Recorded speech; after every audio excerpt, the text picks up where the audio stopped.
Hi, I'm Jenny from American Hydroponics, and we've got Joe Swartz here with us today. And here we are in our HCOE greenhouse here in Northern California. And what we're going to talk about today is preparing your greenhouse for spring, right? So as a hydroponic grower, you're going to be growing year round. So it's not like a traditional farmer where all of a sudden, you have to kind of kick back into action as spring is coming up. So we're going to give you some tips and tricks as to how to prepare your greenhouse for spring, and more importantly, the transition that comes in planting with your growth and everything else. So just a little side note, it's a beautiful day out here, and if we had been filming this webinar about an hour and a half ago, we would have heard pounding rain here, right? That's what spring is. And it's freezing cold right now, so it's this kind of transition that we have to deal with in our greenhouse. So as we're going along here, you can see some of our we've got pak choi, and we've got some red leaf lettuce, we've got dill. As we wander on down here, we've got kale, some beautiful Asian greens, arugula, more basil, and we've got all sorts of things growing here. And the great thing about spring is, and Joe's going to talk about it in a little bit, how quick your plants pick up when you're growing. So what we're going to talk about right now in the first part of this, though, is what are some things that you can do if you to get your greenhouse ready for spring. So just like anything, there's a lot of mechanical stuff in the greenhouse that you always have to take a look at, and you're always going to need to take a look and care for. One of the first things you'll want to look at is ventilation. This greenhouse does not have a fan and pad cooling system, but if you do, you'll for sure want to take a look at something like that. So you want to take a look at the ventilation. You want to make sure we have the fans turned off right now only because of the sound here in the greenhouse, but you'll want to take a look at all of your fans and make sure that they're running. You'll want to take a look at making sure all your vents are opening and closing, and we're going to take a look at the vents over here in just a minute. When we take, matter of fact, let's just go over there now. So these are the vents in the greenhouse. Not every greenhouse is going to be exactly like this. Not every greenhouse has side vents. This is an Arnois greenhouse. It has both side vents and a ridge vent at top. We were just kind of taking a look, but you're going to need to do some maintenance on these things, right? You're going to make sure that your arms are all greased up. You're going to make sure that it's opening and closing. If you have fans that have belts on them, it's a lot cheaper to replace a $6 or $7 belt, even if you think it doesn't need it. A lot cheaper to do that once a year than all of a sudden, sometime during the year, have your belt go out and lose an entire crop of $20,000 or $30,000, however much you have in your greenhouse, right? So just a little bit of that kind of preventative maintenance, and especially now it's springtime, as things are kind of starting to really speed up and happen, you want to take a little bit of preventative care. So back to our vents right here. Our vents have insect screen, and you can see the folded screening up here. That's insect screening. And what you'll want to do with that is you'll want to take either a vacuum on the outside, some kind of a shop vac, and just kind of suck all the dirt off of it, or on the inside, you can take a hose and gently wash all the insect screen out, right? So you don't want it to get super dirty once a year, twice a year. You'll want to clean your insect screen. And so that goes wherever your vents are, that's where it goes. Some other things you'll want to do around here is you kind of look around the greenhouse. You'll want to make sure that you have your heater. You'll have to take a look at your heater, make sure it's all cleaned out, your CO2. You'll want to take care of you want to make sure all of your lights and your vents, that everything that is mechanical is working the way you need it to work, right? So then we want to take care of and look at some other things. We're also taking a look at, as you're looking up here, you want to make sure your screen, your shade screen, that the motors are all functioning properly. Again, if you have anything that has belts on it or anything like that, now is a good time to replace it. And when you get in the habit of doing that every spring, or the same thing happens in the fall when the seasons start to change, usually right around daylight savings time, that should be your kicker of just saying, what do I need to take care of in my greenhouse? Just like a farmer has to care for all of his mechanical equipment, you'll want to take care of all of your greenhouse equipment as well. You want to inspect all of the actual motors, whether they are motors for the screen shade or motors for the vents. You want to take care of all of that sort of stuff. You want to inspect all of your rubber fittings. So on the outside of the greenhouse, there's some rubber fittings where the vents close, and you'll want to take a look at those and make sure that all of those are in good repair. They don't need to be replaced, and they haven't come loose in the winter or anything like that. And you want to be, I made mention, but you want to be sure and grease all of your gears, right? Again, it's an ounce of prevention is worth a pound of trouble. So make sure you do all of that.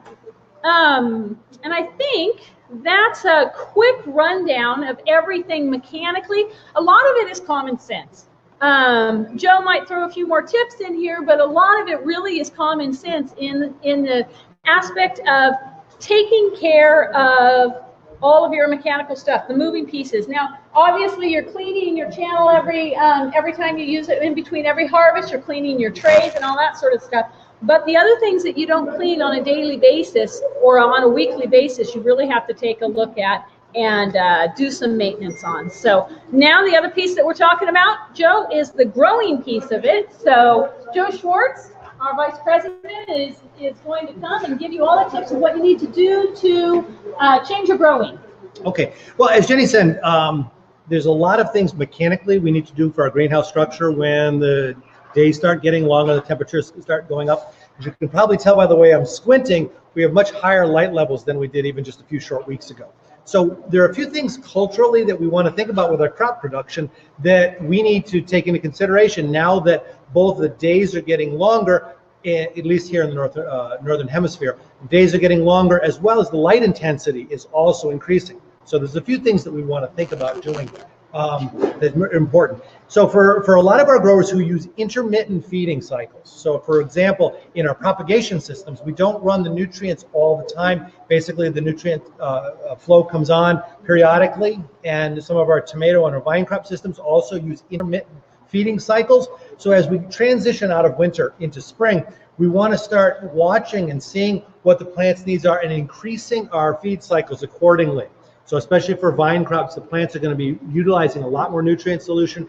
So we're going to need to increase our feeding cycles accordingly. This is a very, very important time in our crop production. So we need to watch that. Most of our other growers also as well will lower the concentration of the nutrient solution somewhat. What we've seen, especially for leafy greens productions like what we see here, is that the plant transpiration is pulling water up at a certain rate. And as it increases, we found benefits to growth by lowering the concentration of the nutrient solution slightly. Usually this time of year, we recommend between 10 and 20% of your winter strength. You want to have it a little bit more dilute, and that allows the plant to take water and nutrients up a little bit more efficiently. We see better growth. So as we transition into spring and summer, we want to start lowering the electrical conductivity or the strength of our nutrient solution to accommodate that. One of the other things that we think about is some of our growers do use different types of sprays. Some growers will use pesticides, or other growers will use biological sprays.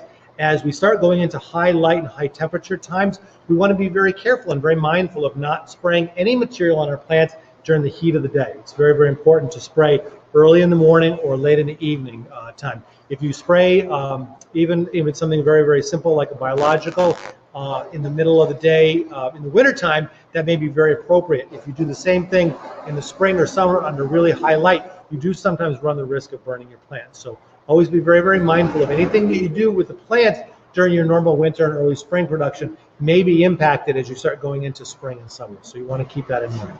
The other issue is when we talk about NFT type production, we want to talk about crop scheduling. We all kind of understand right now that whatever crops we're growing, let's say lettuce, for example, it takes exactly X number of days in your area and using your system to produce that head of lettuce. Let's say it's 45 or 50 days. And so when you are looking at your winter production under lower light, under lower day length, that crop is going to take longer to grow.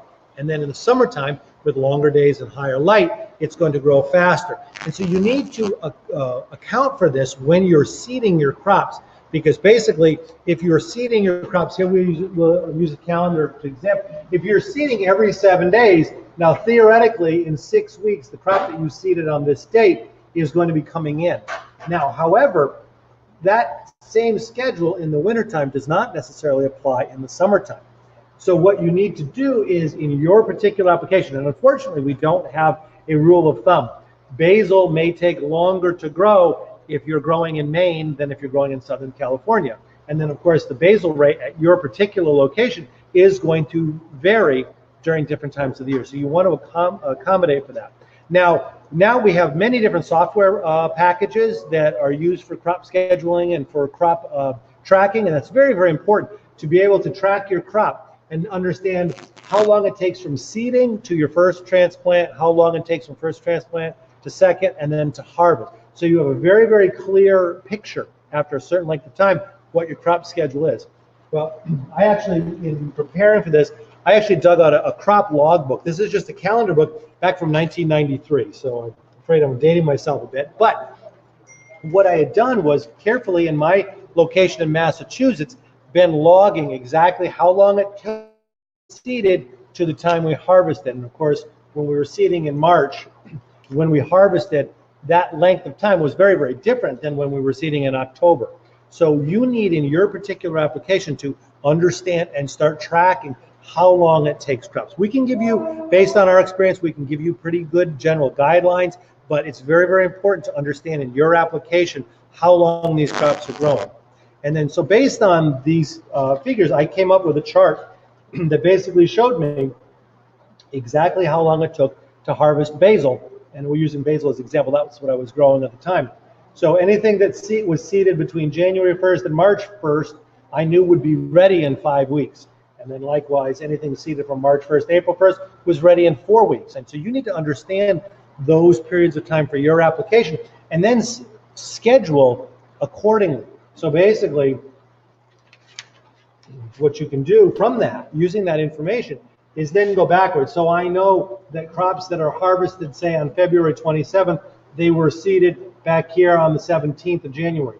And so I came up with a schedule that showed in September, when we're planting our crops for fall and winter production, those crops are going to successively grow a little slower and a little slower because the days are getting shorter. And so you need to accommodate that by actually seeding every 4.5 days instead of every 7 days. Because if you continually seed every 7 days, these subsequent crops are going to grow slower and slower, and you're going to actually have gaps in your production cycle. Now, likewise, when you're starting to go into spring, now all the crops we're seeding now are actually going to be coming in faster and faster and faster. So to accommodate that, we schedule out, we spread out our seeding, and we now seed every 8 or 9 days rather than every 7 days. And that way, because what we're really looking for is we're looking for a steady amount of production every week. And if you just seed the same amount on the same day every week, the changing of the seasons or the lengthening or shortening of the growth cycle will then impact your final production.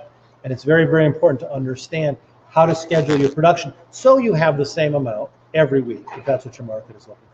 So this is very, very individualized. As I said, we can give you some guidance on that and ways to set this up. But it's very, very important as we go into the spring that we're looking for summer, and some growers are already looking forward into fall production. So we need to seed our crops accordingly. So as Jenny explained, we have a lot to do in the greenhouse. Spring cleaning is a real important thing going on here in the greenhouses. We want to make sure all of our equipment is operating properly, and as it starts to get warmer and our ventilation and cooling equipment starts to operate, we want to make sure any potential problems are caught and fixed early on. And we have things that we want to do with the actual crop production. So I hope that gives you a kind of a basic overview. We'll be happy to answer questions as you have them.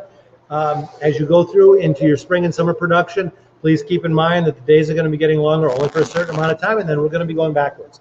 So good luck with your crop production. If you have questions, please feel free to contact us. I think Jenny has a little information to share with you now. Yep.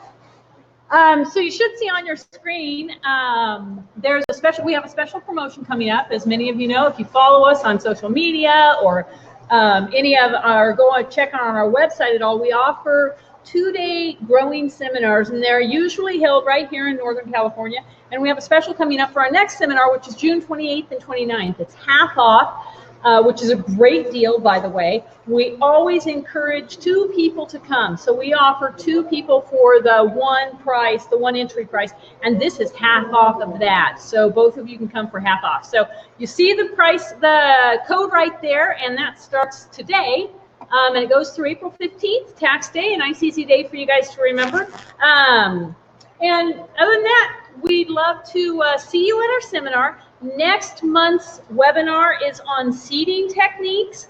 Again, that's right here in this greenhouse. And then in May, we're going to be talking about harvesting and packaging and the different kind of packaging that you can do for your hydroponic produce, because we get a lot of questions regarding that. So thanks for joining us. And if you have any questions, you are always welcome to call, either call us or to email us at info@amhydro.com. So thanks very much, Joe, and thanks for everybody for joining us.